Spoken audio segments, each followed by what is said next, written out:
Rapture జరగబోయే ముందు మన విశ్వాస జీవితాన్ని ముందు మనం పరీక్షిస్తాడు దేవుడు.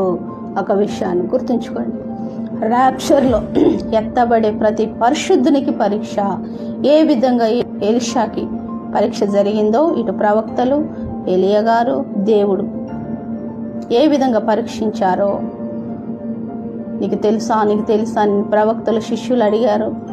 అక్కడ ఏలియా గారు, ఇక్కడ నువ్వు ఆగిపోను, ఇంకా నువ్వు రావద్దు అని అన్నారు. అసలు ఈయన మనసు ఎలా ఉంది, గురువుని విడిచిపెడతాడా లేదా, చివరి వరకు దేవుడు పరీక్షించాడు. మన యొక్క ప్రయాణంలో కూడా, మన యొక్క విశ్వాస ప్రయాణంలో కూడా ఈ కడ వరకు మన యొక్క రక్షణను మనం కాపాడుకుంటామో లేదో తెలియదు, కానీ ఎలీషా మాత్రం కాపాడుకున్నాడు. కాపాడుకోవడమే కాకుండా రెండు పాళ్ళ ఆత్మను పొందుకున్నాడు.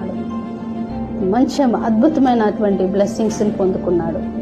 ఈ రోజున మనం కూడా మన విశ్వాసాన్ని కాపాడుకొని మన ప్రయాణంలో ఆగిపోకుండా దేవునికి ఇష్టకరంగా మనం జీవిస్తూ దేవుడు చెప్పినట్టుగా ఉంటూ విశ్వాసంలో ఎటువంటి అల్ప విశ్వాసాన్ని రానియకుండా స్థిరమైనటువంటి విశ్వాసం కలిగి మనం ఉన్నట్లయితే దేవుడు పెట్టేటువంటి పరీక్షలు ఈ యొక్క ర్యాప్చర్లో ఎత్తబడే ముందు, లేకపోతే రాకడలో ఎత్తబడే ముందు, సంఘం ఎత్తబడే ముందు మనకు కూడా అనేకమైనటువంటి పరీక్షలు మనకు ఉంటాయి. అటు విశ్వాసుల నుంచి ఉంటాయి, సంఘం నుంచి ఉంటాయి, లోకము నుంచి ఉంటాయి, దుష్టుడి నుంచి ఉంటాయి, దేవుడి నుంచి ఉంటాయి.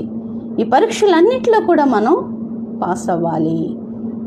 ఇక్కడ దేవుడు ఏ విధంగా ఎలీషాను పరీక్షించాడో, అలాగే ఏలియా ఏ విధంగా పరీక్షించారు, ఇక్కడ శిష్యులు, ప్రవక్తలు అనేక మంది కూడా నీకు తెలుసా అని ఏ విధంగా అడిగారో మనం కూడా మన విశ్వాసాన్ని కాపాడుకోవాలి. ఈ లోకంలో ఉంటున్న మనకి అనేక సమస్యలు ఎదురైనప్పుడు ర్యాప్చర్ జరిగేంత వరకు లేదా మనం చనిపోయేంత వరకు కూడా మన విశ్వాసాన్ని మనం కాపాడుకోవాలి.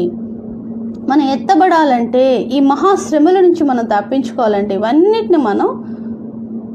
ఇవన్నిటిలో పరీక్షలన్నిటిలో కూడా విశ్వాసం, పరిశుద్ధతలోను అన్నిటిలో కూడా మనం క్రీస్తుకు సమానమైనటువంటి సంపూర్ణతలోకి రావాలి. ఆ యొక్క సంపూర్ణతలోకి వచ్చి మనం జాగ్రత్తగా మన రక్షణను కాపాడుకోవడమే కాకుండా అన్ని పరీక్షలను కూడా మనం పాస్ అవ్వాలి.